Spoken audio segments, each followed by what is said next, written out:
499 Founding of Orvabad. Scenes from Osgara. Shroud of Ice, 21st of First Winter, 499 Founding of Orvabad. Something wicked festers at the heart of Longholm, and I know it.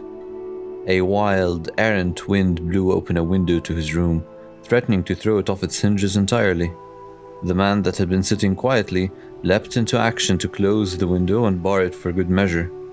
The old man swore, then went back to collecting the scattered parchments he had pored over, all of which were hastily scribbled and largely inaccurate reports.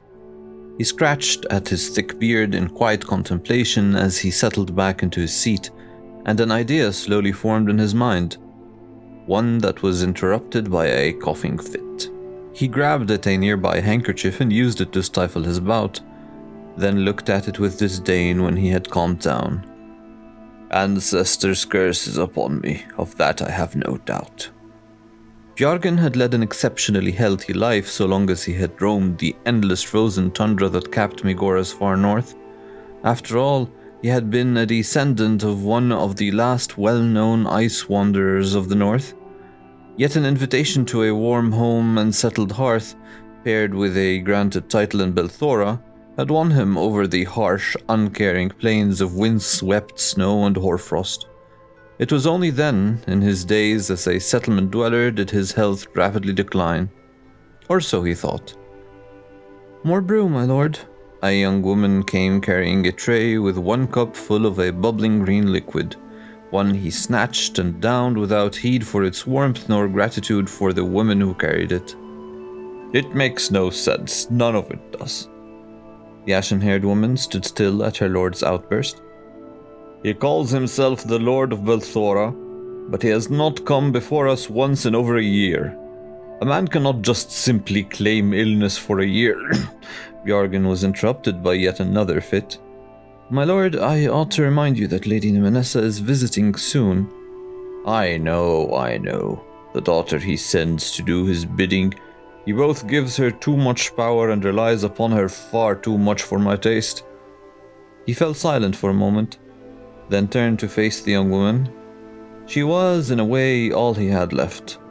Half his sons and daughters remained on the plains, refusing to reside in the settlements they had grown to loathe. The other half had been lured away from him, one after the other. Some went south, seeking riches in warmer lands. Others found rank and station in other northern settlements, but they all left Belthora, leaving him alone with the handmaiden that Lady Nemenessa had assigned him, along with his conspiratorial thoughts. "I've readied the fire pit. She is due to arrive soon, my lord." "Ancestors save us." He fumed still, then lifted one parchment towards the handmaiden, who instinctively averted her gaze. "Look at this. The very last account of anyone meeting with our lord, and it describes him to be a picture of health, except for one thing." "And that would be what, my lord?" "It does not say. It seems something was spilled over the parchment. Strange that it remained intact at all." The handmaiden's ear twitched as a loud knocking came from the front door. She turned once to the door, then back to her lord. "That'll be her. Go greet her, I'll be a moment." With that, the ashen-haired woman left to invite another into Lord Bjargen's house, as the lord of the house battled with another fit of coughing. Lady Nemenessa made her way into his home, a familiar place for her of late. She spoke briefly with the handmaiden, who promptly left her to herself. The daughter of the Lord of Belthora came dressed as such, draped in fine northern furs, adorned in sparse but captivating Motran jewelry, and even enjoying the luxury of Megoran golden weave lining her gloves. But she was not a porcelain princess like those of the south, no matter how her complexion and hair color would argue.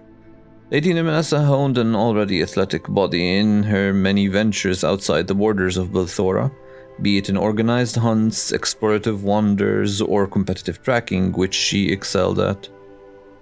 "Lady Nemenessa, I hope your presence here means something has changed," Lord Bjargen said in his boisterous voice, though he clearly was stifling a cough near the end. I see your time with us has still not mellowed you, Lord Bjorgen. Mellowed? He laughed, and Nemenessa narrowed her eyes. The harshest conditions I've ever survived out there are significantly kinder than these cities made of wood, stone, and fire. Surely my lord jests. Look at you.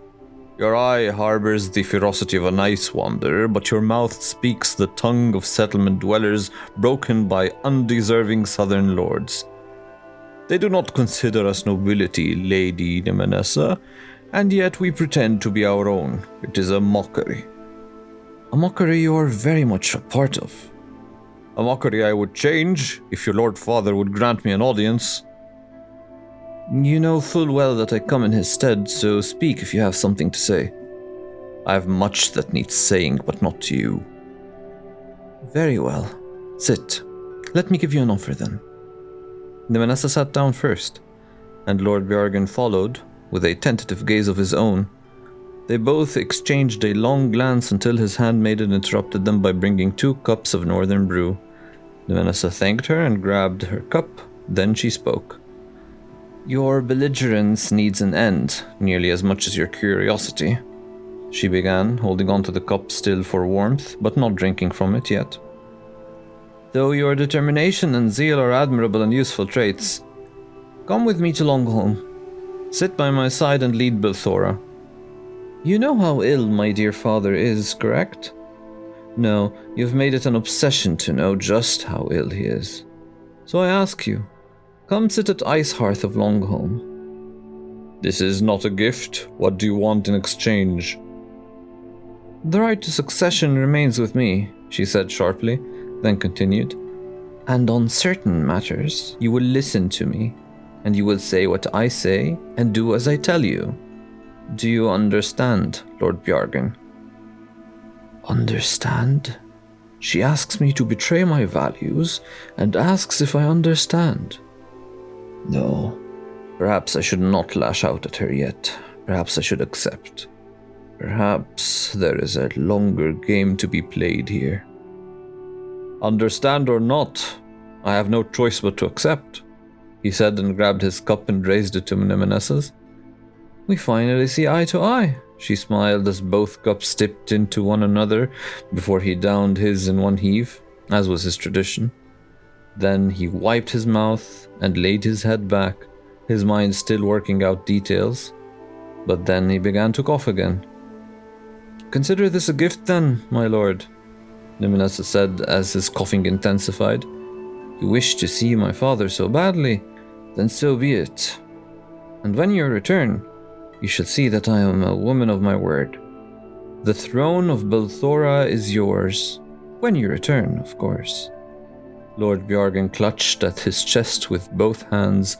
His eyes went red, his veins bulged in his arms and across his face. He pointed one finger at Nemenessa but could say nothing. He coughed, he frothed and foamed at the mouth. Then he choked and spat out blood. How unfortunate, Nemenessa said, and looked at the handmaiden. You've played your part well. It seems he was unaware to the end. I await you in Longholm for your reward, but only after you clean up here. I'll notify his kin of his untimely demise. As you say, Lady Nemenessa. Another errant gale blew into the house, breaking open the door to the dead lord's home, as if the very elements he claimed were kind to him howled a lament to the loss of one that had spent a lifetime enshrouded within them, only to die in a shroud he could not unravel in time.